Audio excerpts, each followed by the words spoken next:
አሜሪካ CIA ታውቃላችሁ አይደል? የደህንነቱ መስሪያ ቤት ከባዱ ምን አለ በቅርቡ ታቦተ ጽዮን ኢትዮጵያ ውስጥ መኖሯን አረጋግጠናል አሉ። ሞባይል አላችሁ፣ ኢንተርኔት አላችሁ፣ መቼም ተራ ነገር ታዩበታላችሁ ብዬ አላምንም። ጭንቅላት ሲከፈት እጅግ የተለየ ዘይት አለ ውስጡ። 86 ቢሊየን ነርቮች አሉት እዚህ ውስጥ። እግዚኦ ተጠቅማችሁበታል? ግን እንድትንቀሳቀሱ ምግብ እንድትጎርሱ የሚያደርጉት እነዚህ ናቸው። እነዚህ ተቋረጡ ማለት አፍ ተሳሰረ ማለት ነው። መፈታትም አይችል ከባድ ነገር ነው አይደለ? እና የሚገርመው ጭንቅላታችን ሲታይ ስንት አጥንቶች ብቻ አሉት? 22። የኛ አይኖች የፈዘዙት በቲክቶክ ነው። የኛ አይኖች የፈዘዙት የጠቆሩት ጭምብስብስ ያሉት ፌስቡክ በማየት ሊሆን ይችላል። የእግዚአብሔር መንፈስ የትኛው አካላችን ላይ እንደሚያርፍ አናውቅም ማለት ነው። እንደ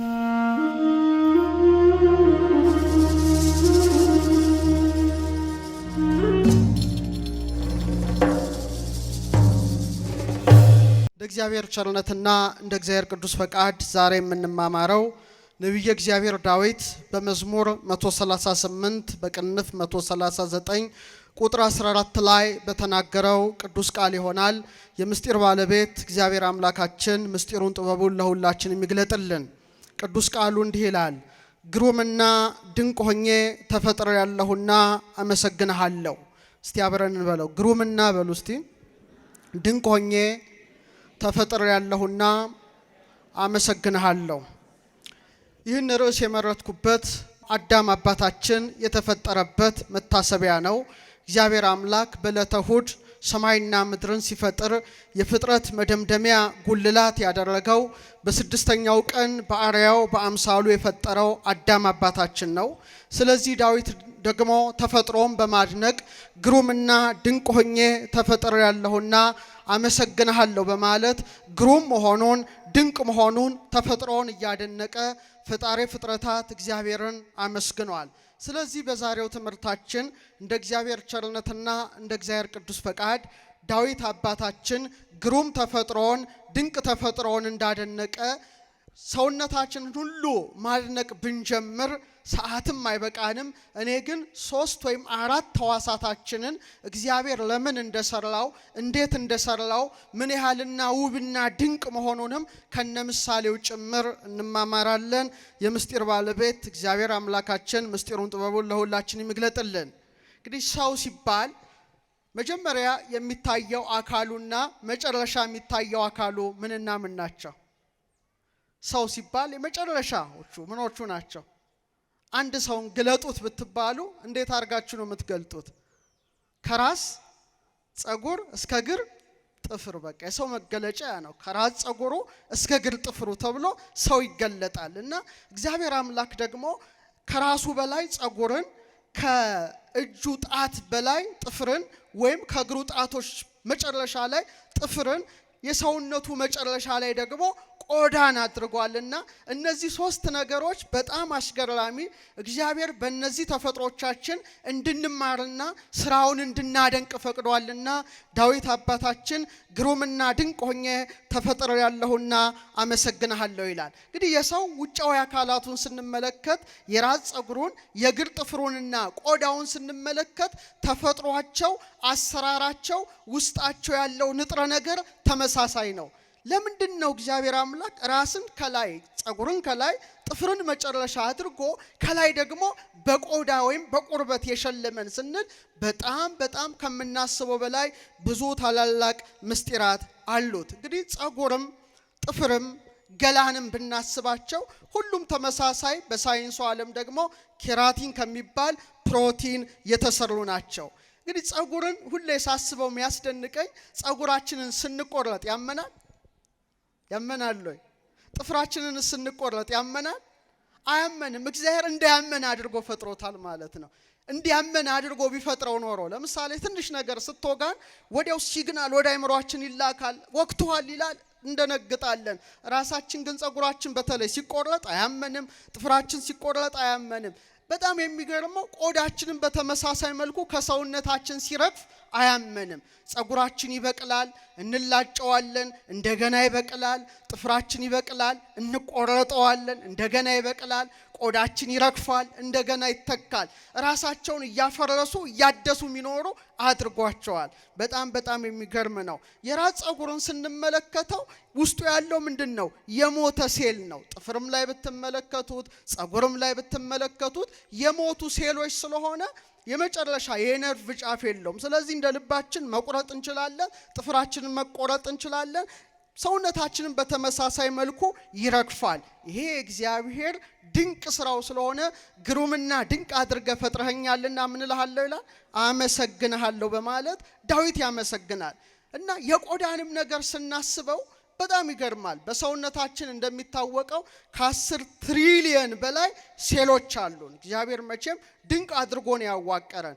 ድሮ ዳዊት አባታችን ሰውነቴ በስውር በተሰራ ጊዜ ይላል የተሰወሩትን ሕዋሳት የሚያቅማን ነው እግዚአብሔር ነው። ዛሬ ደግሞ ዓለም በሰራው መሳሪያ የውስጥ አካል ሲመረመርና ሲታይ ወደ 10 ትሪሊየን ሴሎች ሲኖሩ ቆዳችን ደግሞ 16 መቶኛውን ይዟል። በተመሳሳይ መልኩ የሰውነታችንን ቆዳ እንደ ራሳችን ጸጉር እንደ እግራችንና እንደ እጃችን ጥፍር ዑደት ውስጥ ነው። ይረግፋል፣ ይሞታል፣ ትቢያ ይሆናል፣ እንደገና ይታደሳል። እግዚአብሔር በዚህ አይነት ዑደት ውስጥ አኑሮታል። ለዚህ ነው በኦሪት ዘፍጥረት ምዕራፍ 3 ቁጥር 21 ላይ እግዚአብሔር አምላክም ለአዳምና ለሚስቱ የቁርበትን ልብስ አደረገላቸው አለበሳቸውም ይላል። ይሄንን መተርጉማን ሲተረጉሙት ራሱ ምናችን ነው? ስኪናችን ሰውነታችን ነው ብለው ይተረጉሙታል። ምክንያቱም አዳም ዕፀ በለስን ሳይበላ የነበረው ሰውነት ጽሬት ያለው ነበረ። በኋላ ግን የነበረበትን ሁኔታ ሁላችንም እናቀው ነው። ታዲያ ኢዮብ በምዕራፍ 30 ቁጥር 30 ላይ እንዲህ ያለ፣ እስቲ አብረን እንበለው። ቁርበቴ በሉ እስቲ ጠቆረ፣ ከኔም ተለይቶ እርግፍግፍ አለ። አያችሁ፣ በጣም መጽሐፍ ቅዱስ ይገርማል። ሰውነት የጠቆረ ካለ በኋላ ከኔ ተለይቶ ረገፈ በማለት ይሄ ቆዳ የሚረግፍ መሆኑን አስቀድሞ ኢዮብ ተናግሮታል። አሁን ግን ዓለማችን በረቀቁ መሳሪያዎች ታግዞ ሲመለከት በሰዓት ውስጥ ከ30,000 እስከ 40,000 የሚጠጉ የሞቱ ቆዳዎች ከሰውነታችን ይረግፋሉ። እየሰማችሁ ነው? ከ30,000 እስከ 40,000 ማለት ደግሞ በቀን ወደ 1 ሚሊዮን የሚጠጋ ቆዳ ከሰውነታችን ይረግፋል። በአመት ደግሞ እስከ 2 ፓውንድ ሴላችን ምን ይሆናል? ይረግፋል ማለት ነው። ግን የሚገርመው ረግፎም አይቀርም፣ አርጅቶ አይቀርም። እንደገና ምን ይሆናል? ይታደሳል። በሰቆቃወ ኤርምያስ ምዕራፍ 3 ቁጥር 4 ላይ ምን ይላል? ስጋዬንና ቁርበቴን አስረጀ ይላል። ምን ነው ያስረጀ ይላል? ስጋዬንና ቁርበቴን አስረጀ።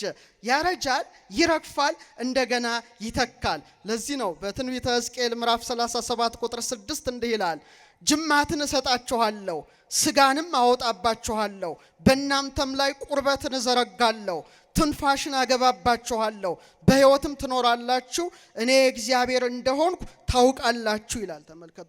ልክ ሲረግፍ እንደገና ሰውነታችን አዲስ ሕዋስን አዲስ ቆዳን ይፈጥራል። 95% 5% ደግሞ እንደገና ቀለሙን ይሰጣል። እንዲታደስ ያደረገ ማን ነው?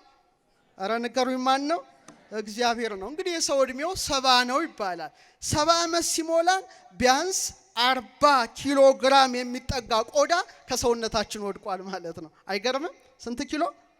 40 ኪሎ ማለት ትልቅ ቡችላ ውሻ ማለት ነው። ከሰውነታችን ተለይቷል ማለት ነው። እና በመጽሐፈ ኢዮብ ምዕራፍ 19 ቁጥር 26 ላይ እንዲህ ይላል፣ ይህ ቁርበቴ ሰውነቱ ማለት ነው የቆዳው ከጠፋ በኋላ በዚያን ጊዜ ከስጋዬ ተለይቼ እግዚአብሔርን እንዳይ አውቃለሁ ይላል። እንዲህ እየረገፈ ይኖርና መጨረሻ መሬት ነህና ወደ ምን ትመለሳለህ? ወደ መሬት ትመለሳለህ እንዳለ ሰውነታችን አጠቃላይ ይረግፋል። ግን ረግፎ አይቀርም። ክርስቶስ ዓለምን ለማሳለፍ ሲመጣ እንደገና ምን ይሆናል?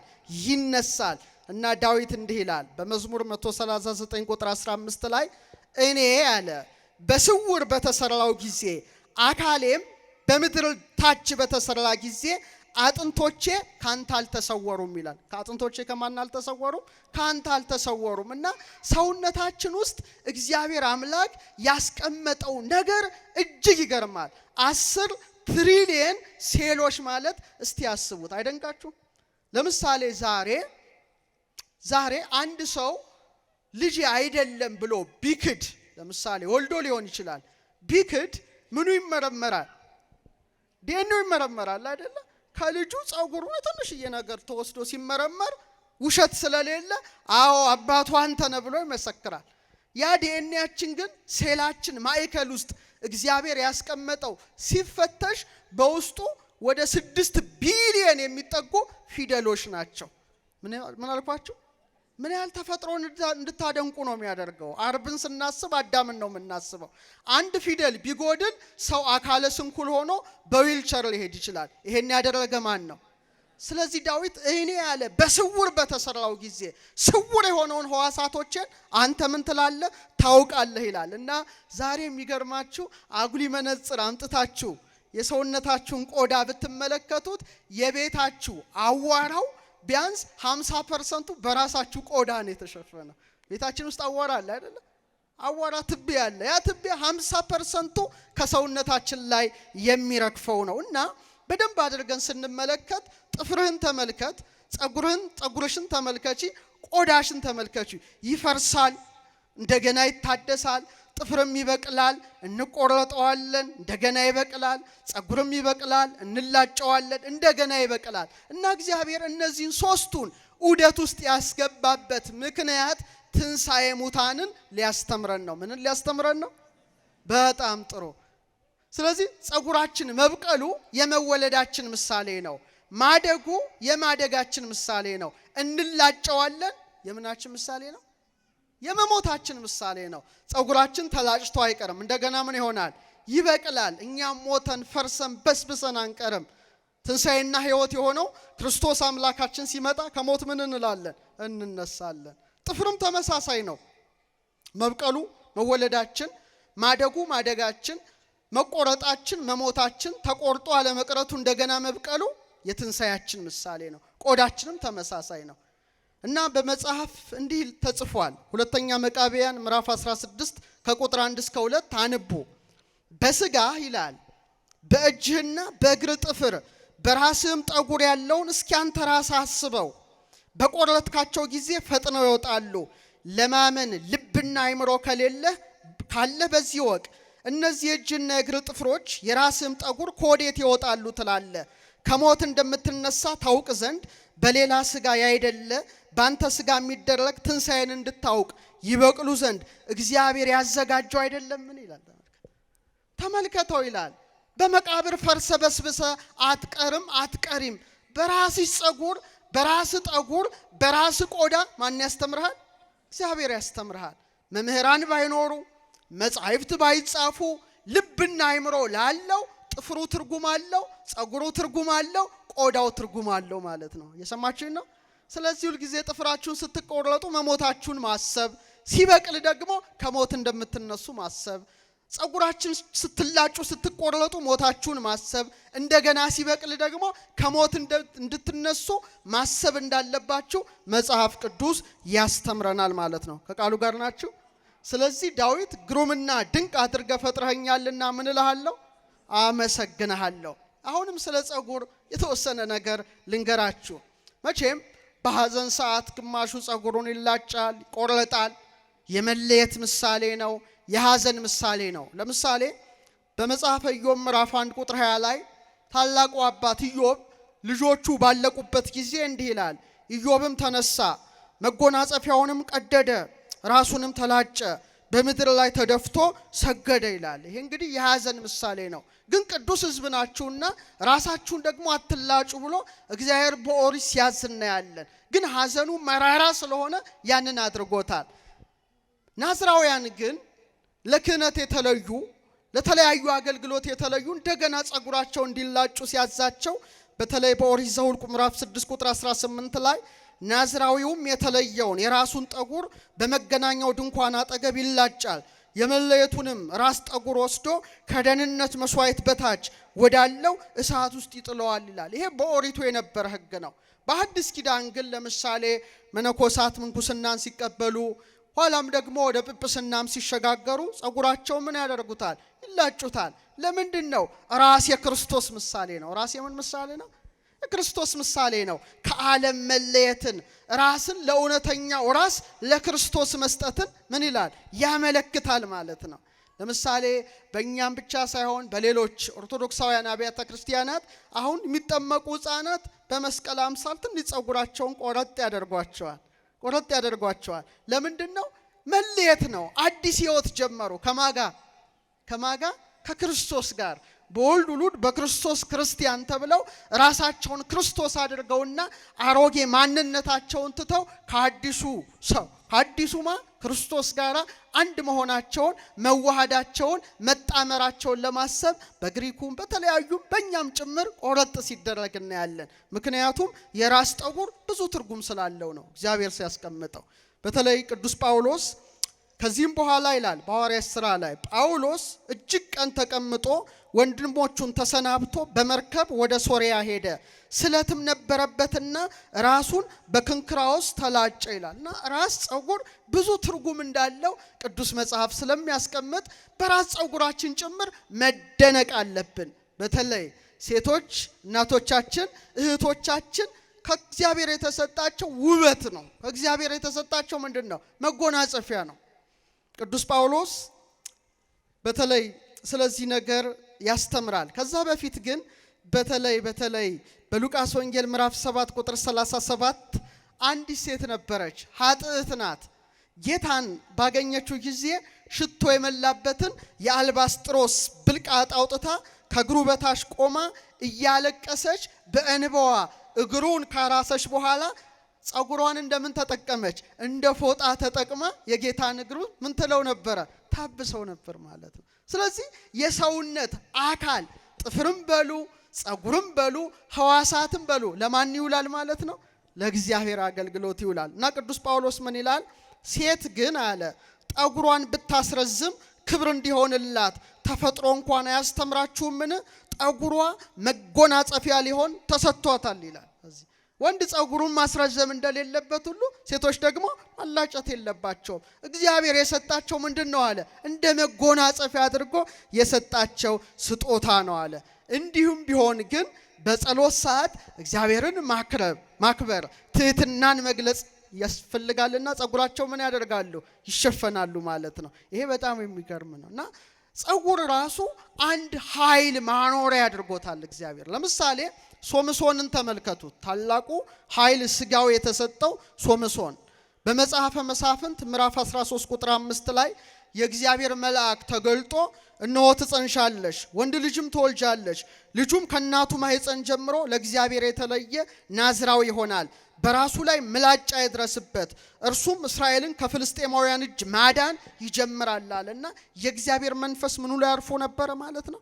ጸጉሩ ላይ አርፎ ነበር። ኃይል ስጋዊ ተሰጥቶት ነበረ።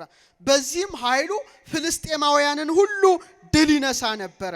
መጨረሻ ላይ ግን ደሊላ እጅ ወድቆ የኃይሉ ምስጢር የራስ ጸጉሩ እንደሆነ በነገራት ጊዜ ከፍልስጤማውያን ጋር ተማክራ ራሱን ጸጉር በላጨችው ጊዜ ኃይሉ ምን ሆነ?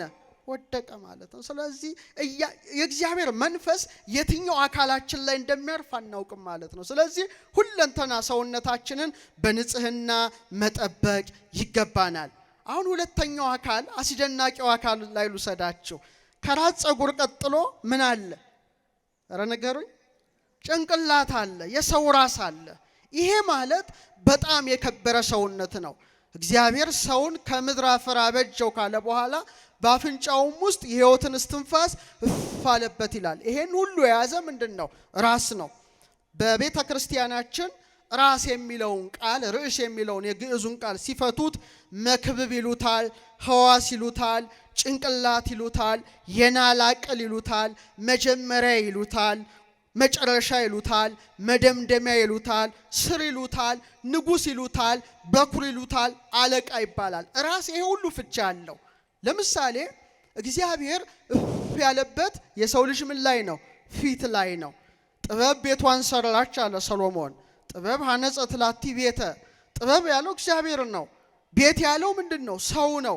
ወአቀመት ላቲ ሰባታ አዕማደ። ሰባት ምሰሶችን አቆመች ይላል። እግዚአብሔር ዓለምን ፈጠረ፣ 7 ዕለታት ሰጠ። እግዚአብሔር ሰውን ፈጠረ፣ ፊቱ ላይ 7 ነገሮችን አሳረፈ። ስንት አይኖች አሉን? ንገሩኝ እስቲ። ስንት ጆሮዎች አሉን? ስንት የአፍንጫ ቀዳዳዎች አሉን? ስንት አፍ አለን? 1። በድምሩ ሲደመር ስንት ሆነ ማለት ነው? 7 አለ ማለት ነው። ስለዚህ እፍ ብሎበታል። ስለዚህ ይሄን ሁሉ የያዘ ደግሞ ሁሉንም የያዘ ራስ ነው። ለምሳሌ ሰው እጁ ቢቆረጥ ይኖራል፣ እግሯ ብትቆረጥ ትኖራለች። ጭንቅላቱስ ቢቆረጥ ይኖራል? አይኖርም። መታወቂያ ስንነሳ፣ ለፓስፖርት ፎቶ ስንነሳ ከምን በታች ነው የሚፈለገው? ከአንገት በላይ ያለው አካላችን መታወቂያችን ነው የሚፈለገው። ታዲያ እግዚአብሔር ይህንን ራስ ሲሰራው ሲፈጥረው በጣም ብዙ ትርጉም ያለውና ብዙ ነገርን ከዚህ ውስጥ እንድንረዳ ፈቅዶ ነው እንጂ ዝም ብለን እንደዚህ እየተወዛወዝን እንድንሄድ ብቻ አይደለም። አንደኛ አዳም አባታችን ስንተኛ ፍጡር ነው ብለን ስናነብ መጽሐፈ ኩፋሌ ላይ 22 ይለናል። ስንት ይለናል? 22ኛ ነው። አዳም አባታችን 22ኛ ነው። እግዚአብሔር የፈጠራቸው ስፍር ቁጥር የላቸውም፣ ግን ብዙውን አንድ ብለን ስንቆጥረው 22ኛ ነው። በጣም ጥሩ። ቀራንዮም ላይ ጌታችን ሲሰቀል በአዳም ራስ ላይ ነው መስቀሉ የተተከለው። አዳም ስንተኛ ፍጥረት ነው? 22ኛ። እንዳትረሱ። በጣም የሚገርመው ዓለም በሰራው መሳሪያ የሰው ልጅ ጭንቅላት በሚገባ ይታያል አሁን ባለንበት ደረጃ። እና የሚገርመው ጭንቅላታችን ሲታይ ስንት አጥንቶች ብቻ አሉት? 22። ስንት አሉት? 22 አሉት። የሚገርም ነው። 8 የራስ አጥንቶች፣ 14 የፊት አጥንቶች አንድ ላይ ስንት ሰርተዋል? 22 ሰርተዋል። 22 ብዙ ነገር ነው። ከአዳም አንስቶ እስከ መጨረሻው የነገደ እስራኤል አባት ያዕቆብ ድረስ የተነሱ አባቶች ስንት ናቸው? 22 ናቸው። የእግዚአብሔርም ስም 22 ስሞች አሉት፣ አሌፋት ይባላሉ። ዳዊት በመዝሙር 118 ኤርምያስም በሰቆቃው ኤርምያስ እነዚህን ቅዱስ ስም እየጠሩ ተማጽነዋል። አሌፍ፣ ቤት፣ ጋሜል እያሉ አመስግነዋል። ቁጥራቸው ስንት ነው? 22 ነው። የሰው መደምደሚያ ራስ አዳም ነው። እሱም ያለው አጥንት ስንት ነው? 22 ነው። ስንት ዕለታት ግን አሉ? አረ ንገሩኝ። ስንት ዕለታት አሉ? ከእሑድ እስከ ቅዳሜ 7። የአንገትም አጥንት በተመሳሳይ መልኩ ስንት ነው? 7 ነው። ይሄ ዝም ብሎ ሊሆን አይችልም። ተራ ግጥጥሞሽም ሊሆን አይችልም። እነ ዳዊት ግን መንፈስ ቅዱስ እየገለጠላቸው ምን እላሉ? ግሩምና ድንቅ አድርገ ፈጥረኸኛልና ምን እልሃለሁ? አመሰግንሃለሁ በማለት ያመሰግናሉ። ታዲያ ራስን ስናስብ ሁልጊዜ የቤተ ክርስቲያን ራስ የሆነው ማንን እናስባለን? ኢየሱስ ክርስቶስን እናስባለን። ነቢያት አስቀድመው በትንቢት ሐዋርያት በስብከት ክርስቶስ ራስ መሆኑን እንዲህ አድርገው ጽፈዋል። አንደኛ ጴጥሮስ 2:6-7 ላይ በመጽሐፍ እነሆ የተመረጠና የከበረን የማዕዘን ራስ ደንጊያ በጽዮን አኖራለሁ በእርሱም ያምን አያፍርም ተብሎ ተጽፏል። እንግዲህ ክብሩ ለእናንተ ለምታምኑት ነው። ለማያምኑት ግን አናጢዎች የጣሉት ድንጋይ እርሱ የማዕዘን ራስ የእንቅፋትም ደንጊያ የማሰናከያ አለት ሆነ ይላል። ስለዚህ ታላቁ ራስ ማን ነው ማለት ነው? ንጉሠ ነገሥት አምላከ አማልክት ኢየሱስ ክርስቶስ ነው ማለት ነው። ቅዱስ ጳውሎስ እንዲህ ይላል ዕብራውያን 12:1-2 የእምነታችንንም ራስና ፈጻሚውን ኢየሱስ ክርስቶስን ተመልክተን በፊታችን ያለውን ሩጫ በደስታ እንሩጥ ይላል። ስለዚህ ይሄን ሰው ሲያስብ ጌታ ራስ ሲባል የቤተ ክርስቲያን ራስ ከተባለ ቤተ ክርስቲያን ማን ናት? እስቲ ንገር። ቤተ ክርስቲያን ማን ናት? ሕንጻውም ቤተ ክርስቲያን ይባላል። እኛስ ቤተ ክርስቲያን ነን፣ የእግዚአብሔር መቅደሱ ነን። ምንም አትጠራጠሩ፣ የእግዚአብሔር ቤተ መቅደሱ ነን። ስለዚህ የኛ ምናችን ነው? ራሳችን ነው ማለት ነው። በማርቆስ ወንጌል ምዕራፍ 15:22 ላይ እንዲህ ይላል፣ ትርጓሜው የራስ ቅል ስፍራ ወደሚሆን ጎልጎታ ወደ ተባለ ስፍራ ወሰዱት ይላል። ትርጓሜው ምን ወደሚባል? የራስ ቅል እንድታስተውሉ ወደሚባል ወሰዱት። የወሰዱት ማንን ነው? የሕይወት ራስ ኢየሱስ ክርስቶስን ነው። በተለይ ሐዋርያት ሥራ ምዕራፍ 3 ቁጥር 15 ላይ ጴጥሮስ ምን አለ? የሕይወትን ራስ ገደላችሁት፣ እርሱን ግን እግዚአብሔር ከሙታን አስነሳው ይላል። ስለዚህ 33 ዓመት ከ3 ወር ላይ የክብር ባለቤት የት ሄደ? የራስ ቅል እስቲ በሉ ድገሙት። የራስ ቅል የምትባል ጎልጎታ መስቀሉን ተሸክሞ ሄደ። መስቀሉም በራስ ቅል ላይ ተተከለ። አምላክም ተሰቀለ፣ ስጋውን ቆረሰ፣ ደሙን አፈሰሰ፣ በከበረ ደሙ ፈሳሽነት ዓለምን አዳነ። ታዲያ ይሄን ነገር ስታስቡ ምን ትዝ ይላችኋል? ምንስ ታስባላችሁ? ራሳችሁን ተመልክታችሁበታል ወይ? ቅዱስ ጳውሎስ እንዲህ ይላል፣ እርሱም የአካሉ ማለት አለ የቤተ ክርስቲያን ራስ ነው። እርሱም በሁሉ ፊተኛ ይሆን ዘንድ መጀመሪያ ከሙታንም በኩር ነው። ቆላሲስ 1:18 አለና ሁሉ በእርሱ ተጋጥሟል አለ። ሁሉ በማን ተጋጥሟል? በእርሱ ተጋጥሟል ይላል። ምን ማለት ነው? ምን ማለት ነው? በአንድ ወቅት ሊቀ ጠበብት አለቃ እያሌው ታምሩ የሰበኩትን ስብከት ሳደምጥ የተቀዳውን በጣም ትልቅ ቁልፍ ነገር የጌታ የስቅለት ዕለት መጋቢት 27 ጥንተ ስቅለቱን አስመልክተው የሰበኩት ስብከት ይመስለኛል። የራስ ቅል ምትባል ጎልጎታ ላይ ጌታ ምን ሆነ? ተሰቀለ አሉ። የምእመናን ራስ ዛሬም ማን ነው? እርሱ ራሱ ኢየሱስ ክርስቶስ ነው። ስለዚህ ቀራንዮ ላይ አንዴ ነው የተሰቀለው። በክርስቲያኖች ራስ ላይ ግን ሁሌ መስቀሉ ተተክሎ ይኖራል አሉ። ራስ ቅል ማለት የኔና የናንተ ሰውነት ነው፣ ቤተ መቅደሱ ሰውነታችን ነው ብለው የሰበኩት ስብከት እጅግ ይገርማል። ተፈጥሯችንን ስንመለከት፣ ተፈጥሯችንን ስንመረምር እግዚአብሔር ያለ ምክንያት ይሄንን አካል አልገነባውም፣ እፍም አላለበትም፣ ይሄን ሁሉ አጥንት አልሰጠንም። በጣም በሚገርም መልኩ ዛሬ ባለው ሳይንስ የመጨረሻው ጥበብ የሰው ልጅ ራስ ቅሉ ሲዳ ማለት ነው። እያንዳንዳችሁ ወንድም ሴትም ሁላችንም አዳማውያን ሁላችንም እዚህ ጋር እስክንደርስ ድረስ ምን አለን? አከርካሪ አጥንት አለን። ምሰሶ ልቀጥ አድርጎ ያቆመ ከዚህ ጀምሮ እስከዚህ ድረስ ልክ አንድ ሕፃን ሲወለድ እስከ ራስ ቅሉ ድረስ እግዚአብሔር የሰጠው የአጥንት ቁጥር 33 ነው። ስንት ነው? ድገሙት እስቲ። ይሄ ዝም ብሎ ነው? ሁሉ በእርሱ ተጋጥሟል ይላል ጳውሎስ። እኛ ማስተዋል ነው ያቃተን። በ33 ዘመኑ የራስ ቅል ጎልጎታ ላይ እንደተሰቀለ ዛሬም እድሜውን በአጥንታችን አኖሮ ሁሌ በርዕሰ ልቡናችን ላይ መስቀሉ እንዲተከል ምን ብሏል? ፈቅዷል። እናንተ የማታስተውሉ ይላል የገላትያ ሰዎች ሆይ ጳውሎስ ነው የሚለው። ኢየሱስ ክርስቶስ እንደተሰቀለ ሆኖ በፊታችሁ ተስሎ ነበር ይላል። ለእውነት እንዳትታዘዙ አዚም ያደረገባችሁ ማን ነው ይላል። ይሄን መስቀል እንዳናይ አዚም ያደረገብን ማን ነው? ሰውነታችን ቤተ መቅደስ መሆኑን እንዳናስተውል አዚም ያደረገብን ማን ነው? የራስ ቅል ጎልጎታ ላይ የሕይወት ራስ ክርስቶስ እንደተሰቀለ ዛሬም በፊታችን ላይ መስቀሉ መተከሉን እንዳናይ ያደረገብን ማን ነው? ማን ነው? ሰማያትን በሰውነታችን ላይ ገልብጦ እንዳሳየን እንዳናስተውል አዚም ያደረገብን ማን ነው? ስጋችን የእግዚአብሔር ቤተ መቅደስ መሆኑን ዘንግተን በኃጢአት እንድናጨመላልቀው አዚም ያደረገብን ማን ነው? በሱስ እንድናረክሰው አዚም ያደረገብን ማን ነው? ዓለምን በፈጠረ ጊዜ አስቀድሞ ከእሳት 7ቱን ሰማያት ፈጠረ።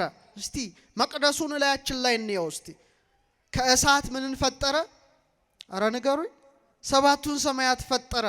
ሙቀቱን ትቶ በብርሃኑ መጀመሪያ ያለው እሳት ነው። ዓለም እሳት ነው። ላይ ያለው እሳት። ከእሳት የተፈጠሩ ብሩሃት ሰማያት አሉ። ስንት ናቸው ቁጥራቸው? 7። እስቲ በሉ። ከጽርሐ አርያም እስከ ምን? እስከ ኤረር ድረስ ያሉ። ከዛ በኋላ ምን አደረገ? ባቢል የሚባል አየር ማለት አትሞስፌር ከባቢ አየር አደረገ። ከዛ ዝቅ ስትሉ ምን አለ? ውሃና መሬት። በቃ ይሄ ነው። ፓተርኑ ይሄ ነው ንብርብሩ ይሄ ነው። እሳት ቀጥሎ ነፋስ ቀጥሎ ውሃ ድገሙት መሬት። ይሄ እግዚአብሔር ስራው ነው። ያን ስራ ፊታችን ላይ ነው ያስቀመጠው። ይሄን እንዳናይ አዚም ያደረገብን ማን ነው?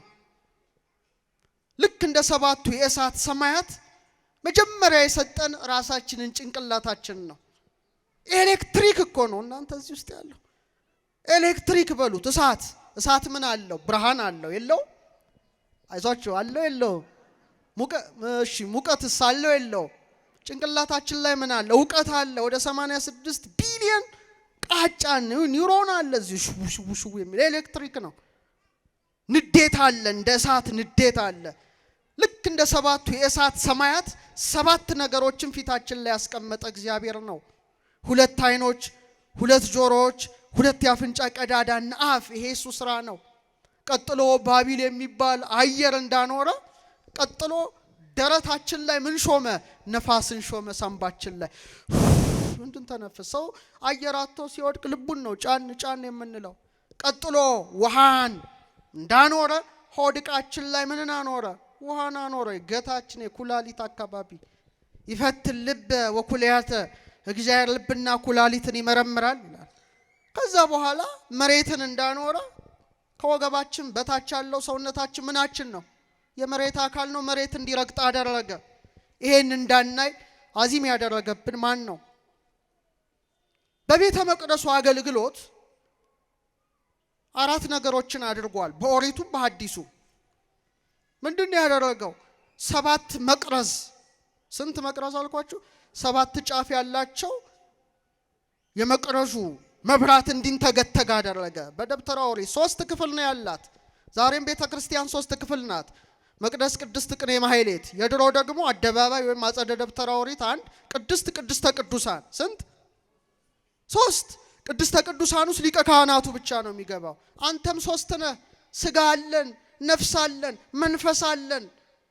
የእግዚአብሔር ቅድስተ ቅዱሳን ነን። የእግዚአብሔር ቅድስት ነን። የእግዚአብሔር አጸደ ደብተራ ኦሪት ነን። የእግዚአብሔር ቅኔ ማህሌት ነን። የእግዚአብሔር ቅድስት ነን። የእግዚአብሔር መቅደስ ነን። ባሪያ እግዚአብሔር ተገንብተናል እኮ። 7 መብራቶችን አስቀመጠ። እንደገና ጢስ ዕጣኑ እንዲወጣ አደረገ። ማይጠንት አላሁንም። ከዛ ህብስቱ 12 ህብስት ይደረጋል። ከስንዴና ከውሃ የተዘጋጀ ነው። ተመሳሳይ ነው። እኛም 2 አይን፣ 2 ጆሮ፣ 2 የአፍንጫ ቀዳዳ አፍ አለን። ተመሳሳይ ነው። እንደ መብራት ነን እኮ። መብራቱ ነን። ዘካርያስ ምን ይላል? በዲባሃቲ እብን 7 አዕይንት፣ በአንዲት ደንጊያ ላይ 7 አይኖች ነበሩ ይላል። እብን ሳነ ገብርከ፣ ድንጋዩን የነኝ ያለ ሊቁ። 7 መብራቶች እንዳሉ 7ቱ ሕዋሳታችን ለማን ይገዛሉ? ለክርስቶስ ይገዛሉ። እስቲ በሉ ለማን ይገዛሉ? በዮሐንስ ራእይ ላይ ምን ይላል መሰላችሁ? በ7ቱ የመቅረዝ መብራቶች መካከል ሲመላለስ ያየዋልና መሃል ላይ ማን ቆሟል? ክርስቶስ ቆሟል። በስንቱ መብራቱ? በ7ቱ። ያ ማለት አንተ፣ እኔ፣ አንቺ 7ቱ አብያተ ክርስቲያናት ምእመናን ነን። ዛሬም እውነተኛ የእግዚአብሔር መቅረዞች ምእመናን በ2 አይናቸው ሁልጊዜ ኢየሱስ ክርስቶስን ያዩታል። ኢየሱስ ክርስቶስን የማያዩ አይኖች የታወሩ አይኖች ናቸው። እውራን ናቸው። ጨለማ ውስጥ ያሉ ናቸው። በ2ቱ ጆሮዎቻቸው ድምፁን ይሰሙታል። ሲያንኳኳ ይሰማሉ። ደጃፉን ቶሎ ይከፍታሉ። አብረው ከሱ ጋር እራት ይበላሉ። 2ቱ ጆሮ ቀዳዳዎች ክርስቶስን ካላደመጡ ደንቁረዋል። 2ቱ የአፍንጫ ቀዳዳዎቻችን መዓዛውን ሊያሸቱ ይገባል። ዕለት ዕለት ክርስቶስን የማያሸት መዓዛውን የማያሸት አፍንጫ የተደፈነ ነው። አፍ ሊበላው ክርስቶስን፣ አፍ ክቡር ደሙን ሊጠጣው ይገባል። ይሄ ከሌለ አፍ የተደፈነ ነው። ከቃሉ ጋር ናችሁ? አሁን ተውት ይሄንን እና ፊታችሁን ብቻ እስቲ በመስታወት ተመልከቱ። እግዚአብሔር ድንቅ ነገር ነው የሚያሳያችሁ። እና ፊታችሁን ስታዩት ወይም አንዱን ስትመለከተው መጀመሪያ ምን አለ ብያቸዋለሁ? እሳት፣ ቀጥሎ ነፋስ፣ ቀጥሎ ውሃና መሬት አይደል? መሬትና ውሃ። አይንን ተመልከቱት። ሊቁ ምን ይላል? ይህንን ፊት ላይ ብቻ አስቀምጦታል። ሌላ ውስጥ ሳትገባ ደረት ላይ ሆድቃ ምናምን ሳትገባ ፊት ላይ አስቀምጦታል። አይናችን እሳትን ይወክላል፣ ብርሃን ጋር ነው ንጽጽሩ። አፍንጫችንስ ነፋስ ነው፣ ፈሳሽና ጠጣር የሚወስድ። አፋችንስ ውሃና መሬት ማለት ነው። ይህንን አድርጓል። ይህን ቤተ መቅደስ ሰው እንዳያስብ አዚም ያደረገበት ማን ነው? ስለዚህ የራስ ቅል የከበረ ነው። በ33 ዘመኑ የራስ ቅል ጎልጎታ ላይ እንደተሰቀለ ዛሬም ቀራንዮ የሆንን ቤተ መቅደሱ በሆን በክርስቲያኖች ሰውነት ላይ ሁል ጊዜ መስቀሉ ተተክሏል። መስቀሉ ተተክሏል። አሁን የሳይንስ ሰዎች ደግሞ መቼም እግዚአብሔር ለሰዎች ዕውቀትን ይገልጻል። በየጊዜው ነገሮች እየተገለጡ ይመጣሉ። ዳዊት በስውር በሰራኸኝ ጊዜ ነው የሚለው። ስውር አካል ፍንትው የሚል ተብሎ የሚታይበት ደረጃ ላይ ተደረሰ እና የሰው ልጅ ጭንቅላት ሲከፈት እዚህ ውስጥ ምን ተገኘ ነው። እሱም ብነግራችሁ በጣም በጣም በጣም ይገርማችኋል። የሕይወትን ዛፍ የመሰለ ነጭ ነው። በጣም ቅርንጫፎች አሉት። ሲታይ እጅግ ያምራል። እጅግ የተዋበ ዛፍ ቅርንጫፍ መሳይ ተገኘ እና ሳይንቲስቶቹ በጣም ይሄን ሲያዩ ተደናገጡ። ስለዚህ ምንድነው እንበለው አሉ ይሄንን። እና አንዳንዴ ለምሳሌ ሄሮድስ እሰግድለታለሁ ሲል መንፈስ ቅዱስ ነው የሚያናግረው። ስያሜዎቹ ላይም መንፈስ ቅዱስ ገብቷል። ስለዚህ ሳይንሱ ምን አለው? ይሄንን ውስጥ ያለውን ዛፍ ትሪ ኦፍ ላይፍ የሕይወት ዛፍ አለው። እስቲ በሉ እግዚአብሔር በኤዶም ገነት መካከል ላይ የሕይወት ዛፍን እንደተከለ ጭንቅላታችን መካከል ላይ ዛፍ ነው። አልበር ቪቴ ይባላል። ይህ ብቻ አይደለም የሚያስደንቀው፣ የኤዶም ገነት ስርዓት በሰው ልጅ ጭንቅላት ላይ ታይቷል። በኤዶም ገነት እግዚአብሔር የሕይወት ዛፍን ተክሎ ኤፌሶን፣ ግዮን፣ ጤግሮስና ኤፍራጥስ የሚባሉ 4 ወንዞች የወተት ወንዝ፣ የማር ወንዝ፣ የዘይት ወንዝ፣ የወይን ወንዝ ተመሳቅለው እንዲያጠጧት አድርገዋል። ታዲያ ጭንቅላትም ሲከፈት የተገኘው ነገር ይሄ ነው። በተለይ በጣም የሚገርመው በኦሪቱ ቅድም የነገርኳችሁ እንዳትረሱ፣ እግዚአብሔር ስንት ነገርን ፊታችን ላይ ያስቀምጧል። ድገሙ። ጥበብ ቤቷን ሰራች፣ 7 ምሰሶዎችን አቆመች። ልክ እንደ መቅረዝ ነው። 7 ብራንች አይጹ ቅርንጫፎች አሉት እና የመካከለኛው ሴንተሩ ላይ ሌዋዊ ይመጣል። አንድ ካህን ይመጣና ንጹህ ዘይት ነውር ነቀፋ የሌለበት ንጹህ ዘይት ልክ በመሃለኛው ማለትም በአራተኛው ላይ ያፈሳል። ልክ በአራተኛው ውስጥ ሲያፈስ ዘይቱ ይገባና ወደዚህም ወደ ሌሎቹ ወደ 6ቱ ቅርንጫፎች እየሄደ በብርሃን ይንተገተጋሉ። በተመሳሳይ መልኩ ይሄ ጭንቅላት ሲከፈት እጅግ የተለየ ዘይት አለ ውስጡ። አይገርምም? እና ሰዎቹ ሲያዩት ይሄ ነገር ዝም ብሎ እግዚአብሔር ሊያስቀምጠው አይችልም። በዚህ በ33ቱ አጥንቶች ይመላለሳል። እንደገና ጭንቅላታችን ውስጥ ይገባል። እንደገና ወደ ታች ይወርዳል። ይሄ ነገር ከሰው አቅም በላይ ስለሆነ ብለው አሁንም ስያሜው በስጋና በደም የተደረገ አይደለም። የሳይንሱ ዓለም ምን አለው? ክራይስት ኦይል አለው። የክርስቶስ ዘይት ማለት ነው። የማን ዘይት? የተቀደሰ ዘይት አለው። ውስጥ አለ። ለምሳሌ ይሄንን አንዴ ሳስተምር አንድ ድሮ ወታደር ይሰሙ ነበርና ነገሩኝ። ራሳቸውን በሳይንሱና ይታያል። ሰው ሲሞት እዚህ ጋር ተመቶ ሲሞት ያ ዘይት ውስጡ በደንብ ሲመላለስ አይቼዋለሁ። እና ይሄ ምንድነው? የእግዚአብሔር መቅረዞቹ መሆናችንን አመልካሽ ነው። ታዲያ ዮሐንስ እንዲህ ይላል በአንደኛ ዮሐንስ መልእክቱ ምዕራፍ 2 ቁጥር 20 እና ቁጥር 27 እናንተ ይላል ከቅዱሱ ቅባት ተቀብላችኋል፣ ሁሉንም ታውቃላችሁ። እናንተስ ከእርሱ የተቀበላችሁት ቅባት በእናንተ ይኖራል። ማንም ሊያስተምራችሁ አያስፈልጋችሁም። ነገር ግን የእርሱ ቅባት ስለ ሁሉ ስለሚያስተምራችሁ እውነተኛም እንደሆነ ውሸትም እንዳልሆነ እናንተ እንዳስተማራችሁ በእርሱ ኑሩ ይላል። ተመልከቱ። ስለዚህ ሰው የእግዚአብሔር መቅደስ በመሆኑ በኦሪቱ ሌዋውያን ካህናት ክህነትን ሲሾሙ ራስ ቅላቸው ላይ ምን ይፈስ ነበረ? ዘይት እንዲፈስ እግዚአብሔር አዘዘ። በኦሪት ዘሌዋውያን ምዕራፍ 21 ላይ ዳዊትም ራሴን በዘይት ቀባህ ይላል። መዝሙር 22 ቅንፍ 23 ቁጥር 5 ላይ ቀኝ አካላቸውን በተለይ ራሳቸው መሃል ላይ ዛሬም ቢሆን ክህነት ሲሰጥ በሐዲስ ኪዳን በአንብሮተ እድ መሃል አናት ላይ እንደዚህ ተጭኖ ቅብአ ሜሮን ይቀባሉ አባቶቻችን ክህነት ሲቀበሉ። ይሄ በጣም መቅደስ መሆናችን ያመለክታል። የከበረ ሰውነት ነው። ራሴን በሉስቲ በዘይት ቀባ መልከቱ። ስለዚህ ከራስ ፀጉራችን እስከ እግር ጥፍራችን በማን አምሳል ፈጥሮናል? ራሱ እግዚአብሔር በአምሳሉ ሰርቶናል ፈጥሮናልና እስቲ በድጋሚ ግሩምና በሉስቲ ድንቅ አድርገ ፈጥረኸኛልና አመሰግንሃለሁ። አሁንም ጭንቅላት ውስጥ አልወጣም። እናንተ ሞባይል አላችሁ፣ ኢንተርኔት አላችሁ፣ መቼም ተራ ነገር ታዩበታላችሁ ብዬ አላምንም። እንደዚህ አይነት ነገር እስቲ ይዩበት። ዛሬ የምነግራችሁም ቤታችሁ ዛሬ ገብታችሁ እስቲ ተመልከቱ። አሁን ተመልከቱ እንደዚህ ጉግል እያደረጋችሁ። ሌላው በጣም የሚገርመው ጭንቅላት ውስጥ አሁንም አስገራሚ ነገር ተገኝቷል። አነ ውእቱ ሐረገ ወይን ዘጽድቅ፣ እኔ የሕይወት ሐረግ ነኝ። ወአንትሙ አይጹቂሁ፣ እናንተ ቅርንጫፎች ናችሁ ሐዋርያት። ስንት ወራት አለ? 12። ስንት ወራቶች አሉ? 12። ስንት ሐዋርያቶች አሉ? የሰማይን ስርዓት ምድር ላይ ሰርቶታል። ለምሳሌ በቀላሉ ልንገራችሁ። እኛም ውስጥ እንዴት እንደሰራው በሶስተኛ ደረጃ ጭንቅላታችን ውስጥ እናየዋለን። በደንብ አድርገን እናየዋለን። ለምሳሌ እግዚአብሔር ዓለምን ሲፈጥር ስንት ወቅቶች አድርጓል? አረ ንገሩኝ።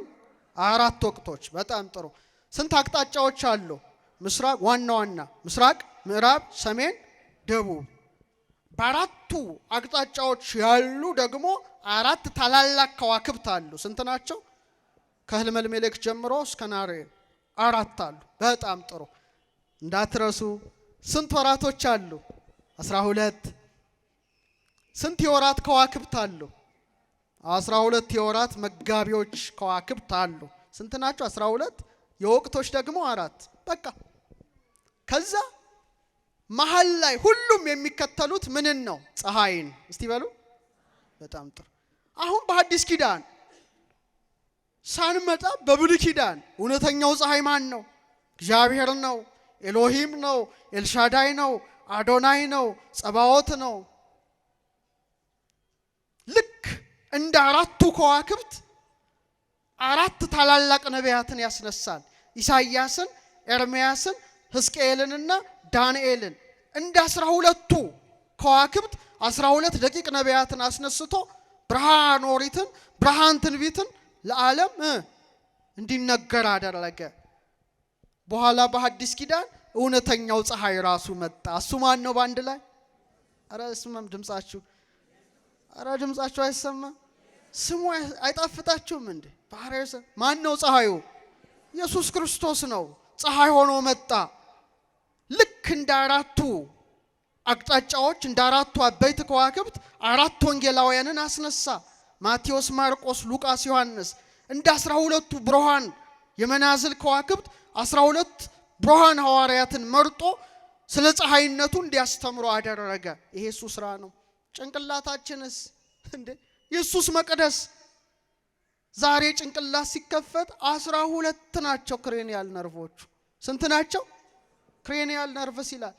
እንድታሸቱ፣ እንድታወሩ፣ እንድትንቀሳቀሱ፣ ምግብ እንድትጎርሱ የሚያደርጉት እነዚህ ናቸው። እነዚህ ተቋረጡ ማለት አፍህ ተሳሰረ ማለት ነው። መፈታትም አይችልም፣ ማውራትም አይችልም። ስንት ናቸው? 12 ናቸው። የሕይወት ዛፍ አለ፣ 12ቱ አሉ። ታዲያ እግዚአብሔር ያለ ምክንያት ያስቀምጠዋል እንዴ? ወገብሮ እግዚአብሔር ለእጓለ እመሕያው መሬተ ምድር። እግዚአብሔር ሰውን ከምድር አፈር አበጀው። ወነፋ ውስተ ገጹ ለአዳም መንፈሰ ሕይወት እፍ ያለበት እኮ ነው። ይሄ መቅደሱ ነው።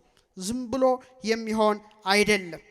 ሌላው የሚገርመው ነገር፣ በጣም የሚያስደንቀው ነገር መሃል ላይ አንድ ነገር ሲኖር ጵንኤል ይባላል። እዛ ውስጥ ደግሞ ፒዩቲታሪ እጢ ያለ ቫሶፕሬሲን የሚባላሉ የሚያፈልቁት ቀለማቸው ማርና ወተት ነው። ምንና ምንድነው? ማርና ወተት፣ ነጭ ወተት የመሰለና ማር የመሰለ ሆርሞን ያመነጫል። ታዲያ ይሄን የሚያውቅ ሰው ይሄን ያየ ሰው ኤዶም ገነትን አያስብም እንዴ? በሕይወት ዛፍ ስር ምን ነበረ? የወተት ወንዝ ነበረ፣ የማር ወንዝ ነበረ፣ የዘይት ወንዝ ነበረ፣ የወይን ወንዝ ነበረ። የሕይወት ዛፉ ማን ነው? የእግዚአብሔር ልጅ ኢየሱስ ክርስቶስ ነው። ማሩ ምንድነው? ኦሪት ነው። ወተቱ ምንድነው? ሐዲስ ኪዳን ነው። ዘይቱ ምንድነው? ራሱ ነው ልጅነትን የሰጠን። ወይኑ ምንድነው? ወይነ ደሙን የሰጠን። እናንተ የእግዚአብሔር ቤተ መቅደስ እንደሆናችሁ አታውቁም ምን ይላል ቅዱስ ጳውሎስ? አታውቁም ምን ይላል? ስለዚህ ዛሬ አንድ ሕፃን ክርስትና ሲነሳ እነዚህ ነገሮችን ያስተባብራል። እየሰማችሁኝ ነው? ክርስትና ሲነሳ ይጠመቃል ከውሃና ከመንፈስ። ከዛ በኋላ ይቆርባል። ከዛ ቤቱ ሲገባ በጥንት ጊዜ ነው መነግራችሁ፣ አሁን አላቅ። አሁን ሰዎች እንጀራ ላይ ሲያንደባልሉት ያለው አንድ ሕፃን ሲወለድ። በጥንቱ ግን በብራናው ላይ ምን ይላል? ማርና ወተት አቅምሱት ይላል። እንግዲህ እኛ የምናነበብ ነው ብራና፣ የጥንት ቤተክርስቲያናችን ስርዓት። ሕፃኑ አፍላ በትንጡ ጠብ አድርጉለት። ለምን? ማርና ወተት የምታፈሰው ምን ትጠብቀሃለች? ርስት ትጠብቀሃለች ነው። እንጀራ ማንደብለል አላውቅም፣ ሴቶችን ጠይቄ ትነግሩኛላችሁ ወደፊት። የሰማችሁ ነው። ግን ይሄ ነገር ማለት ግሩምና ድንቅ አድርጎ የፈጠረን ማን ነው? እግዚአብሔር መሆኑን ያስተምረናል። እና በጣም የሚገርመው ጭንቅላት ሲከፈት 86 ቢሊየን ነርቮች አሉት እዚህ ውስጥ። እግዚኦ! ተጠቅማችሁበታል? ግን ካልተጠቀማችሁበት ትጠየቃላችሁ። ክርስቲያኖች ትጠየቁበታላችሁ። እና በጣም ብዙ ነው። እና በአጠቃላይ ወደ 100 ትሪሊየን የሚጠጋ ግንኙነት ይፈጥራል። እና ጳውሎስ ምን ይላል መሰላችሁ? ስለዚህ ነገር እያደነቀ በዕብራውያን 2:10 ላይ ምን ይላል? በስጋዊ አእምሮ በከንቱ እየታበየ ማንም አይፍረድባችሁ ይላል። ሰው በጣም ክቡር ስለሆነ ነው። እንደዚህ ያለ ሰው አለ ራስ ወደሚሆነው አይጠጋም። ራስ ወደሚሆነው ምን አይልም? አይጠጋም ካለ በኋላ ከእርሱም አለ አካል ሁሉ አለ በጅማትና በማሰሪያ ምግብን እየተቀበለ። አቤት ቅዱስ ጳውሎስ ሳይንቲስት ነው። በጅማትና በማሰሪያ ምግብን እየተቀበለ እየተጋጠመም እግዚአብሔር በሚሰጠው ማደግ ያድጋል ይላል። እግዚአብሔር በሚሰጠው ማደግ ምን ይላል? ያድጋል። ይሄ ራስ ትልቅ አይን አለው፣ ረቂቅ አይን አለው። ረቂቁን ዓለም ማየት ይችላል። እስመ ለጠቢብ አዕይንቲሁ ዲበ ርእሱ። ሰሎሞን ምን አለ? የጠቢብ አይኖቹ በራሱ ላይ ናቸው ይላል። በምኑ ላይ ናቸው? በራሱ ላይ ናቸው። አንድ ነገር ጠቅሼ ትምህርቴን ልዝጋው። ምሳሌ የጠቢብ አይኖች በሉ እስቲ በራሱ ላይ ናቸው። ክርስቶስ ምን ብሎ ነው ያስተማረው? ማየቶቹ ለስጋ ካይን ከውቱ ማቴዎስ 6:22 ላይ የሰውነት መብራት አለ አይን ናት። አይን እንግዲህ ጤናማ ብትሆን ሰውነት ሁሉ ምን ይሆናል? ብሩህ ይሆናል። አይንስ ከጨለመ ሰውነት ሁሉ ምን ይሆናል? ጨለማ ይሆናል ይላል። ይሄን ነገር አስተውላችሁ ታውቃላችሁ? እግዚአብሔር የሰጠን ራሳችንን ስናይ አይናችንን ስናይ ወደ 7 ሚሊየን የሚጠጉ ኮንስ ቀለምን እንድንለይ ያደረገ፣ ወደ 100 ሚሊየን የሚጠጉ ሮርስ የሚባሉ ህዋሳትን እዚህ አይን ላይ ነው እግዚአብሔር የቀረጸው። ዝም ብሎ አይደለም ይሄ አይን። እና እያንዳንዱ አይን ከ1 ሚሊየን በላይ ነርቮች አሉት። ኦፕቲካል ነርቭስ። ይሄ ውስብስብ እኮ ነው። ዝም ብሎ ነው እንዴ? እናንተ በቀላሉ ስለተሰጣችሁ ይመስሏችኋል? እያንዳንዱ ይገርማል። ለምሳሌ ሰው ወንጀል ቢሰራ በምኑ ይያዛል? ባሻራው ይያዛል አይደለ? ለምሳሌ ፊንገር ፕሪንት።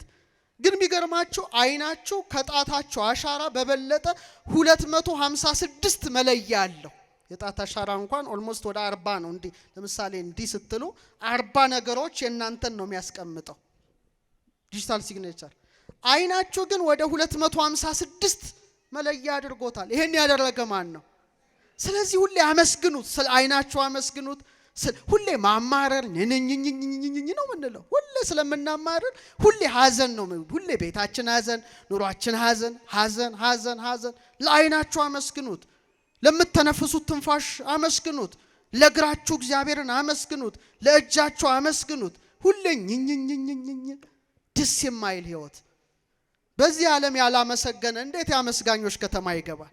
አንዴ እንኳን ስለምትተነፍሱት ኦክሲጅን አመስገናችሁ ታውቃላችሁ? ኮቪድን አስታውሱ እስቲ። ኦክሲጅን ስንት ነው የተሸጠው? ሰዎች በህይወትና በሞት መካከል ሆነው ለሚሏት ትንፋሽ ስንት ነው የከፈሉት? በነፃ ሰጥቷችሁ እየተነፈሳችሁ ናችሁ። ለእግራችሁ ቆጣሪ አልገጠመ፣ ለዓይናችሁ አልገጠመ፣ ለጆሮአችሁ አልገጠመ፣ ለአፍንጫችሁ አልገጠመ። በነፃ ሰጥቷችሁ እንኳን አመሰግንሃለሁ የሚል ቃል እንኳን አፋችን አይወጣም። ሁሌ ማማረር በጣም ያሳዝናል። እስትንፋስ ያለው ሁሉ ማንን ያመስግን? እግዚአብሔርን ያመስግን ይላል። እና እችን ልጠቅልለው። ጠዋት ተነስታችሁ መስታወት ስታዩ እህቶቻችን እና አይናችሁን ስትመለከቱት ሶስት ነገር ታያላችሁ በቀላሉ። አንደኛ ውስጥ ያለችውን ጥቁሯን ታያላችሁ አይደለ? ብሌኑን ታያላችሁ። ከዛስ ነጩን ታያላችሁ። ቢያንስ ይሄን ስታዩ አንድ ነገር ትዝ ይበላችሁ። ስለ መስታወት ሳነሳ አንዲት ነገር ትዝ አለኝ። እስቲ ልጨምርላችሁ። አንዲት ጨቅጫቃ ሴት ነበረች ይባላል። ወንዶችም አሉ፣ ይቅርታ እህቶቻችን። እና ባሏን ትጠረጥረዋለች። እሱ ግን ታማኝ ሰው ነው። እሱ ነግዶ ከተማ ደርሶ ሲመጣ በጭቅጭቅ ነው የምትቀበለው። ልቧ ይጠራጠራል። እንደው ባለቤቴ እንዳትጠራጠረኝ ስጦታ ልግዛላት ብሎ ገጠር ያለች ሴት ናት። አይታ ማታቀውን የፊት መስታወት ገዝቶላት ቤት ይሄዳል። እና በጋዜጣ አሽጎ ነው ሄደው። ከዛ እንደ ጊፍት እንደ ስጦታ ይሰጣታል። ምንድነው ዛሬ ያመጣው ብላ እየተነጫነጨች ጋዜጣውን ስትከፍት ውስጥ ያለ ምን መስታወት ነው? የፊት መስታወት ነው። እና ፊቷን አየችው። በምኗ? በመስታወቱ። እና በጣም ተበሳጨች። ድሮ ውጪ ሲል ዝም አልኩት፣ ዛሬ ደግሞ ብሎ በድፍረት ቤት ድረስ ይዟት ይመጣል። ያየችው ግን የማንን ፊት ነው? በኋላ አየችና ደጋግማ አየችና እጭ አለች። ለዚህችስ የጨረጨሰች አሮጊት አልቀናም አለች። የራሷን ፊት ነው ግን ያየችው። አቤቱ ልብና ልቡናን ዕውቀትንም ስጠን። ቅዳሴ ላይ ሁሌ ስትሰሙት ደስ ይላል። አቤቱ ልብና ልቡናን ዕውቀትንም ስጠን። ይሄ ማለት ምንድነው?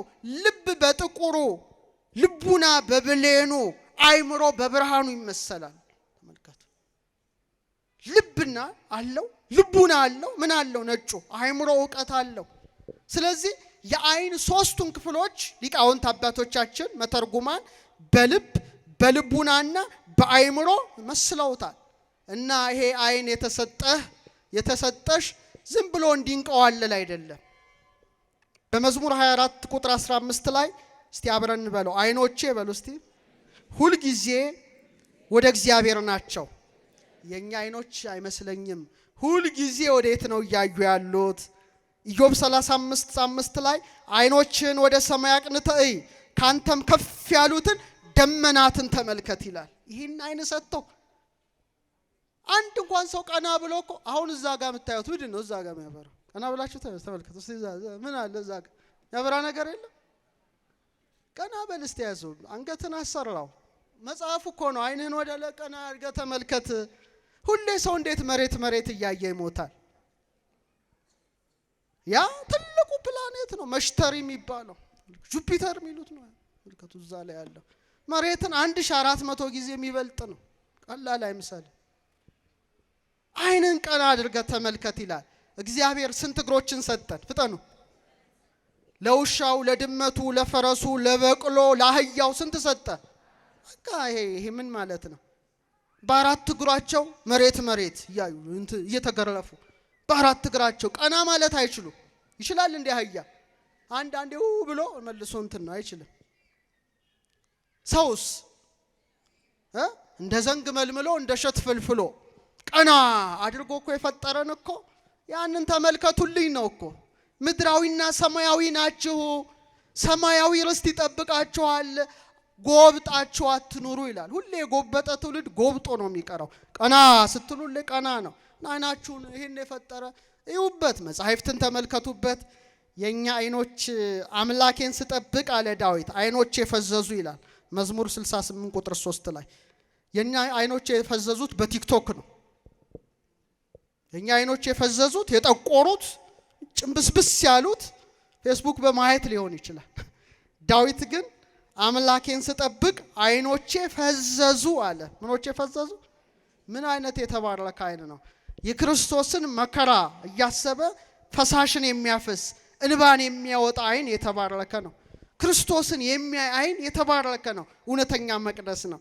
እኛ እንደዚህ ስንል እግዚአብሔር ደግሞ አትረፍርፎ የሰጠንን ልንገራችሁ። ፈቃደኛ ናችሁ? 7 አይኖችን ሰጥቶናል። ስንት አይኖችን? ሁለቱም በአግባቡ በሰሩ ነው። በአንድ ድንጋይ ላይ 7 አይኖች አሉ። ዘካርያስ 3:9 ምን ማለቱ ነው? 7 አዕይንተ ልቡና አለን። 7 አይኖች አሉን። እኛ ባናይበት ቅዱሳን ግን አይተውበታል። ረቂቁን ዓለም አይተውበታል። አዕይንተ አልባብ የልቡና አይኖች፣ አዕይንተ አእምሮ የአእምሮ አይኖች፣ ወበነ አዕይንት ክልኤቲው ሳጣውያት ህየንተ አዕይንት ስጋውያት አሐቲ አይነ ነፍስ ወሐቲ አይነ ልቡና። 7 አይኖችን ረቂቅ አይኖችን የሰጠ ማን ነው? እስቲ ባንድ ላይ እግዚአብሔር ነው። ይኸው በግዙፍ አይናችሁ እኔን እያያችሁ ነው፣ እኔም እያየዋችሁ ነው። ረቂቅ አይኖቻችን ቢከፈቱ አቤት ልናየው የምንችለው ነገር አስባችሁታል? ይህንንም ሰጥቶናል እግዚአብሔር። አልነፈገንም። ቅዳሴ ላይ ምን ይላል? አቤቱ ለአዕይንተ ልቡናችን ውሳጣዊ ብርሃንን ስጥ ይላል ቅዳሴ እግዚ ላይ። ለልቡናችን አይኖች ምንን ስጥ? ውሳጣዊ ብርሃንን ስጥ። አያችሁ፣ ይሄ ግዙፉ ብርሃን ይሄ አሁን ይሄ ላይት ሪፍሌክት አድርጎ ነው አይኔ የሚያየው። ረቂቁን ዓለም ለማየት ደግሞ ረቂቅ ብርሃን ማን ይሰጠናል? እግዚአብሔር ይሰጠናል። እና እነ ሌዋታንን እነ ብሄሞትን እንኳን አዩ ቢባሉ ቅዱሳን እንኳን መላእክትንና ነፍስን ግዙፋኑ እንኳን በአዕይንተ ልቡና ነው። እግዚአብሔር ይህን አይናችንን ያብራልን። በዘኍልቍ 22:31 ላይ በለዓምን ተመልከቱት። በለዓም እስራኤልን ሊረግም ሄደ። መርገም ከባድ ነው፣ ምርቃትም ይሰራል የቃል ኃይል ስለሆነ። ሊረግም ሲሄድ መከልከል ስላለበት ይሄ ሰው የእግዚአብሔር መልአክ መጣ ሰይፉን ይዞ። አህያው አየችው። በለዓም ግን አላየው። አህያውን ይደበድባል በሰው አንደበት ጭምር። ለምን ትመታኛለህ እስክትለው ድረስ። እና ምን ይላል መጽሐፉ? እግዚአብሔርም የበለዓምን አይኖች ከፈተ ይላል። ምኖቹን ከፈተ? ረቂቅ አይኑ ማለት እኮ ነው። የእግዚአብሔርን መልአክ በመንገድ ላይ ቆሞ የተመዘዘ ሰይፍ በእጁ ይዞ ነበረ። ሰገደ፣ በግንባሩ ወደቀ ይላል። አያችሁ፣ ይሄ አይን ሲከፈት ቅዱስ ገብርኤልን ማየት ይቻላል። እንደነ ሄኖክ ኡራኤልን ማየት ይቻላል። ሚካኤልን ማየት ይቻላል። ራጉኤልን ማየት ይቻላል። አሁን እንኳን ረቂቁን ግዙፉንም አላየንበትም ነው። እግዚአብሔር አይናችን ይክፈትልን። ሁለተኛ ነገሥት 6:17 አንድ ሁለት ጥቅስ ነግሬያችሁ ልጠቅልለው። በጣም ይገርማልና ኤልሳ ይሰማችሁ ነው። እዚህ ቁጭ ብሎ ብላችሁ አስቡት፣ በሀገሩ ኢየሩሳሌም ብትኖሩ ሶሪያ ድረስ የሚመከረውን ያውቃል፣ ያያል። ይሄ ማለት ከባድ ነው። ዜና ሰምታችኋል? ሰሞኑን ትልቅ ዜና ወጥቶ ነበረ በመላው ዓለም። እንግዲህ ይሄን ሳምንት 2-3 ሳምንት ብዙ ሰው ይነጋገርበታል። ለምሳሌ አሜሪካ ሲአይኤ ታውቃላችሁ አይደል? የደህንነቱ መስሪያ ቤት ከባዱ ምን አለ በቅርቡ? ታቦተ ጽዮን ኢትዮጵያ ውስጥ መኖሯን አረጋግጠናል አሉ። አሜሪካዎች ነው ያሉት። አሁን ነው ያሉት። ባለፈው ሳምንት አንድ ሳምንት ውስጥ በምን አወቅን ነው ያሉት? እኔ እነሱ ያሉትን ነው። እኔ ይሄን መኑ አትመኑ ይራሳችሁ። ሪሞት ቪዊንግ የሚባል ነገር አለ። ሩቅ ማየት የሚችሉ ከባድ ነገር ነው አይደለ? እነሱ አይተው ይላሉ። እንግዲህ በመንፈሳዊ ዓለም ኤልሳ ኢየሩሳሌም ሆኖ ሶሪያ ያለውን ያውቃል። እስራኤል ሆኖ ያውቃል፣ ለያል ምክራቸውን ያንሾካሾኩትን እነሱን ተጠቅመን አሉ እንዳለች አውቀናል አሉ። እና አሁን ከዚህ በኋላ ምን እንደሚመጣ እኔ እንጃ። ካወቁ እኛ እናውቃለን ድሮ። እና ምንድነው ከዛ ይነግረዋል። እና የሶሪያው መሪ ማን ነው ምክራችን የሚያወጣው? ነብይ አለ። ቆይ ወታደሮቹን ላከ። እዛ ወታደሮቹን ሲልክ ብላቴናው ሲያይ የሶሪያ ወታደሮች ዙሪያውን ከበዋል። ፈራ። አይዞህ አለው ኤልሳ። እነሱ ጋር ካሉት እኛ ጋር ያሉት ይበልጣሉ ቢለውም ምንም ሊረዳ አልቻለም። እና ምን ይላል ቃሉ? ኤልሳዕም አለ አቤቱ ያይ ዘንድ ዓይኖቹን ግለጥ ብሎ ጸለየ። እግዚአብሔርም የብላቴናውን ዓይኖች ገለጠ። እነሆ በኤልሳዕ ዙሪያ ያሉት የእሳት ፈረሶችና ሰረገሎች ተራራውን መልተውት ነበር። አያችሁ፣ ጸሎት አለ ማለት ነው። ሲጸልይ ዓይኑ ምን ሆነ? ተከፈተ። ይሄ አይደለም የነፍስ ዓይኑ መላእክት ዙሪያውን። አሁን ይሄ ዓይናችን ቢከፈት ስንት ነገር እናይ ነበር፣ ግን ጨለማ ነው። ዓይናችን ጨለማ ነው። የሰውነት መብራት ዓይን ናት አለ። ብሩህ ቢሆን እናይ ነበረ፣ ግን ጨለማ ነው። ስለዚህ እውነተኛውን ብርሃን ክርስቶስን ሁሌ ማስገባት አለብን። አያችሁ፣ ከብርሃኑ ተለይተናል ማለት ነው። ከብርሃኑ ተለይተናል እና በቅዳሴያችን ላይ ውሳጣዊ ዓይናችንን አበራህልን ይላል። እስቲ ውሳጣዊ በሉ እስቲ። ዓይናችንን አበራህልን። ልክ እንደነ ቀሌዮጳ ነው። ማዕድ ላይ ሲሄድ እንጀራውን ቆርሶ ይሰጣቸዋል። ሲከፍቱት ዓይናቸው ይገለጣል። እሱ መሆኑን ያውቃሉ፣ ይሰወራቸዋልና ሰሎሞን ምን አለ? የጠቢብ ዓይኖች በራሱ ላይ ናቸው። መጽሐፈ መክብብ ምዕራፍ 2 ቁጥር 14 ወአብድሰ ውስተ ጽልመት ይሐውር። ሰነፍ ሰው ግን አለ በጨለማ ይሄዳል ማለት መላእክትን አያይም፣ ረቂቁን ነገር አያይም፣ ጨለማ ውስጥ ነው ካለ በኋላ ሁለቱም መጨረሻቸው አንድ እንደሆነ አስተዋልሁ ይላል። ለተከፈተለትም ለጨለመበትም ሞት ነው። ልዩነቱ ግን ምንድነው? ክርስቲያኖች ይሄ በሕይወት እያለ ዓይኑ ተከፍቶለታል ማለት ነው። እግዚአብሔር ዓይናችን ያብራልን። ስለዚህ ቅዱስ ያሬድ ጾመ ድጓው ላይ አሁን በዐቢይ ጾም ይቆም ነውና ወያብርህ አዕይንተ አልባቢነ ይላል። የልቡናችን ዓይኖች ያብራልን ይላል። ደስ አይልም ጸሎቱ? ወይክስት አዕይንተ አልባቢነ የልቡናችን ዓይኖች ይግለጥልን። ሀበነ እግዚኦ አዕይንተ አእምሮ አቤቱ የእውቀት ዓይኖችን ስጠን ዘወትር አንተን ብቻ ያዩ ዘንድ። ደስ አይልም? ማንም ብቻ ያዩ ዘንድ? አንተን ብቻ ያዩ ዘንድ ይላል። ስለዚህ እቺ የመጨረሻ ጥቅስ ናት። እስቲ እንስማ። ጳውሎስ በኤፌሶን 1:18 እንዲህ ይላል፣ እርሱን በማወቅ ይላል የጥበብንና የመገለጥን መንፈስ እንዲሰጣችሁ ለምናለሁ ይላል። ምን አይነት መንፈስ? የእውቀት መንፈስ እና የመገለጥ መንፈስ። አያችሁ፣ ምን ተገለጠልን? እኛ ጨለማ። ይህንም ጳውሎስ ግን ምን ይላል? የእውቀት መንፈስ የመገለጥ መንፈስ እንዲሰጣችሁ ለምናለሁ። ይህም አለ ሐዋርያው የልባችሁ ዓይኖች ሲበሩ አለ። የምናችሁ ዓይኖች ሲበሩ? የልባችሁ ዓይኖች ሲበሩ የመጥራቱ ተስፋ ምን እንዲሆን በቅዱሳኑም ዘንድ ያለው የርስት ክብር ባለጠግነት ምን እንደሚሆን ለምናምን ከሁሉም ይበልጥ የኃይሉ ታላቅነት ምን እንዲሆን ታውቁ ዘንድ ነው ይላል። ተመልከቱ፣ እግዚአብሔር ዓይናችን ይክፈትልን። ለዚህ ነው ቅዳሴ አትናቴዎስ አሁን ባለፈው የደብረ ዘይት የተቀደሰው ላይ ምን አለ አትናቴዎስ? በውጪ የተተከሉ ጆሮዎች አይደሉ የውስጣዊ ልብ ጆሮዎች ይከፈቱ፣ በውጪ የሚያበሩ ዓይኖች አይደሉ የውስጣዊ ልብ ዓይኖች ይገለጡ ይላል። ተመልከቱ፣ በቃ ቅዳሴ ላይ ቅዱሳን ሲገለጡ ህብስቱ ተለውጦ ስጋ መለኮት፣ ወይኑ ተለውጦ ደመ መለኮት ሲሆን ያዩታል። ስለዚህ እግዚአብሔር ሰውን እንዴት አከበረው! አይገርም? ግሩምና ድንቅ አድርገህ ፈጥረኸኛልና ምን እልሃለሁ? አንድ ሰዓሊ ስዕል ስሎ መጨረሻ ምን ያደርጋል?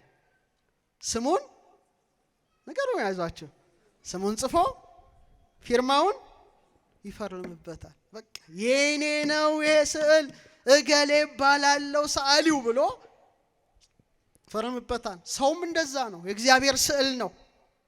ስሙ ፊርማው ነው፣ ማህተሙ ነው። ውስጣችን አርፏል። ለቤዛነት የታተምንበት ማህተም ነው። ያውም በኃላፊ ወርቅና ብር አይደለ በክቡር የክርስቶስ ደም እንደተዋጃችሁ ታውቃላችሁ ይላል።